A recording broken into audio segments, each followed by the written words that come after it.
So Tim, thanks so much for joining us here today. Much appreciated as always. The last time we spoke, we talked about cars and driving in Germany, and you've spent your summer doing some golfing in Germany. What was your summer like? Yeah, thanks for having me. My summer started when I came back, saw my family, and then I went on a 1 week golf tour with a couple of friends, and then 2 weeks off just relaxing, and then I started working out in like a gym with like a coach. We were more trains too, so we had That's a lot more of fun. Insider, by the way, for everyone listening. Yeah, we had a lot of fun together. So, and Mark Michaelis, he played in Vancouver too. So us three were like kind of working out together. So and then I just had 1 more week, I think 1.5 weeks ago, I went on a little 1 week vacation to Greece with the coach there too. So that was really cool. Was Sider walking around like, I'm the rookie of the year? Like, I'm the rookie of the year? No, I think he's pretty humble too. So he knows he's really good. I think everyone knows that. But he's a humble guy. So it's fun to be around him. Now, I could be completely wrong about this, but you look a little bit different. Like, you look leaner. Not to say that you were like out of shape or anything like that before, but you look leaner and stronger. Did you change much in terms of what you did this year? Yeah, thank you. I think we changed a lot. Right now I have like a personal trainer who's like literally like saying everything I have to do, and like we have like nutrition coaching and like sleeping coach too. So everything is really good set up, and I took a lot of care of my body, I would say, and I can't wait until the season starts. Was there a reason for this? Like, Tim, did you look at something that happened in your career, or did your staff look at something and say, we have to change things? Did you do that? I think I haven't started last year the way I wanted to. I was working out kind of by myself with the pro team in Mannheim, and like some things didn't go the way I wanted to, and in the end I had to change something, and I wanted to my body to be the best in shape I can, get my body in shape. So right now I feel really, really good, and I think the best I've ever felt. Now, you mentioned sleep. So LeBron James has a trainer, and I heard a podcast with this person once, and he said the first thing he asked LeBron James every morning is, how much sleep did you get? Are you a big sleep guy? Yeah, I think sometimes, so my problem was sometimes before games, I took my nap and then I woke up and I was still tired. Like I felt like I've slept for like 8 hours and like I couldn't even open my eyes kind of. So I wanted to change something also with nutrition and stuff. I think that's a big part of sleeping too. So I sleep the hours I have to. And for me, sometimes, like I said, I was sleeping too long was a factor too after games, like when we had a day off, like sleep until like 10, 11. I think that's not good too. So I just wanted to have like a plan when I have to go to bed and like what I have to eat, and then wake up the next morning and feel way better, and what I can do to feel better in the morning to be awake right away. So that was really helpful. Smart.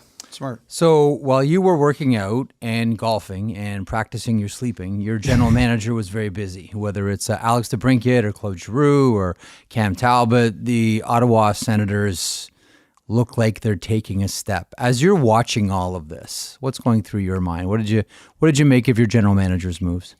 First of all, I think like all the moves he made were really, really good for us. I think going forward, I think that was the right moves, and we talked about it in the meetings we had like with the guys, and I think everyone kind of wanted that way to go, and everyone wanted to push for the playoffs this year. We wanted to do it last year too, but we just weren't like good. We didn't play good enough. I think you could see it in the end. Like we had a good team. We have a really good group of guys too. So it's been a lot of fun. But like this year, we really have to be way better from the start. And I think the moves we made, I think, help us a lot. And right now, I think everyone is really pumped to get back to Ottawa and get to meet all the new guys. So it's going to be a lot of fun. Is the group chat all about playoffs or bust? Like we have to make the playoffs this year? I think everyone knows it. Like we don't really talk about it a lot. I think as soon as we go to training camp, I think it's going to be talking a lot more about it. But right now, I think everyone is just really excited about the things what happened in Ottawa and the signings we made with like Norris getting a long-term sign. I think is a huge part of our team too. So and like I'm just really happy to have guys who like Claude Giroux I can learn a lot from, I think. And we text a little bit, and he seems like a really great guy, and I heard a lot of really good things about him, so I'm really excited to get back. There's another guy that the Senators fans are hoping signs long term, Tim. Anything going on there? I mean, I love Ottawa, I love the city, I love the guys, and for me, I have one more year, but we'll see what's gonna happen. But I'm really committed to sign there long term, maybe, and I'm gonna be looking forward to hopefully joining Groom for a long time there. Okay. I was gonna say, so you're making a permanent center switch too. Have they talked to you about who you're going to play with, or has DJ been in touch in terms of his expectations or anything like that? I don't know if I can say that, but for sure. You can say it. Oh, yeah. You can say it. No one listens to this. You can say it. No one will hear for it. sure. I mean, I think they made it pretty official. I think I talked to DJ a couple times during the summer, how I feel and everything. And I think, the moves we made, I think were really good for me too. I think with Giroux and DeBrincat, I think they already said a little bit what they think the way is going. And I mean, I'm just really, really excited about the team we have, all lines, all the pairings. I think it's going to be a lot of fun playing. Would you look at video of something? You had played plenty against Claude Giroux, playing in the same conference, but DeBrincat comes from Chicago, and you wouldn't have mixed a lot. Would you watch video? Say, okay, if I'm playing with DeBrincat this season, I need to know his tendencies. I need to know where he wants to get the puck. Would you watch video of DeBrincat in the summer? It's actually funny because that you say that, because when we work out, we have like always an hour of like conditioning. So we go like, we have a bike or we go biking, and then usually it's like sometimes when we have like a leg day, we have like just an hour of like cycling, like, and then you can watch some video to it. And I actually did. I watched videos of the guys, and I saw DeBrincat. I think 40 goals he scored were like probably like 30 first assists from Kane, and like you can see the connection they have. Like it's just like unreal, and like so much fun to watch. And I hope I can really set him up, because he's like a really good goal scorer, and like I think he can score a lot of goals in that league. Did you notice any tendencies from DeBrincat, like he likes it here, or there's a certain area in his body where he wants the puck passed to him? Did you notice all that stuff? Yeah, I mean, sure. I think he scored a lot of goals, like one-timers also on the power play. I think he's really good at that, and I think he can shoot actually from everywhere. Like it's actually insane. Like sometimes you just give him a puck and he just skates by D and shoots out of nowhere and goes in. Like those type of players, I think is really important for a team who can just score at any time in the game. And I think a guy like that is Norris too. He can score from everywhere in any type of game situation. So I just hope to try to give him the puck as much as I can, and hopefully we can score some nice goals. There are, we're going to start to see more German hockey players in the NHL. We expect, big things from JJ Peterka and Lucas Reichel. You're there now. Mo Seider has the Calder Trophy as the Rookie of the Year. Leon Draisaitl's, story has been well told. It seems that there is these 3 elite German players in the game, and you're one of them. When you go home, how are you treated now? I mean, Leon's Leon, now Mo, as you mentioned, everyone knows him, but how are you treated when you go home now? I think really good. I mean, in Germany, it's not like hockey is not that big as like in North America and the US, so it's different for sure. Like when you go through Ottawa, like everyone kind of knows you and like loves hockey and stuff, but in Germany, it's like where I'm in the summer is like Mannheim, and it's like a hockey city, so you get recognized. So that's fun, and I mean the fans there come like fans to practice and stuff. When they had their first team practice, they were like probably 1,000 fans. So that was really fun, and I mean for me it's just I want to be myself and see what can happen, but also like you see it with the sponsorships and stuff, like more and more people want to do with hockey players in Germany. So that's a really, really big part. And I think Peterka and Reichel can be really good NHL players too. You know, one of the, and this is, I mean, ultimately for developing German hockey players, I think ultimately it's smart, the U23 rule.